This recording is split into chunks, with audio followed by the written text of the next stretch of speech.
حضرت ابو امامہ رضی اللہ تعالیٰ عنہ کہتے ہیں کہ رسول اللہ صلی اللہ علیہ وسلم نے فرمایا، میں اس شخص کے لیے جنت کے اندر ایک گھر کا ضامن ہوں جو لڑائی جھگڑا ترک کر دے اگرچہ وہ حق پر ہو،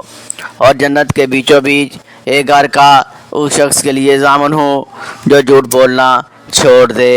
اگرچہ وہ ہنسی مذاق ہی میں ہو، اور جنت کی بلندی میں ایک گھر کا ضامن ہوں اس شخص کے لیے جو خوش اخلاق ہو۔ حضرت عبداللہ بن مسعود رضی اللہ تعالیٰ عنہ فرماتے ہیں کہ رسول اللہ صلی اللہ علیہ وسلم نے ارشاد فرمایا، سچ نیکی اور اچھائی کے راستے پر لے جاتا ہے اور نیکی جنت کی طرف لے جاتی ہے۔ ایک آدمی سچ بولتا رہتا ہے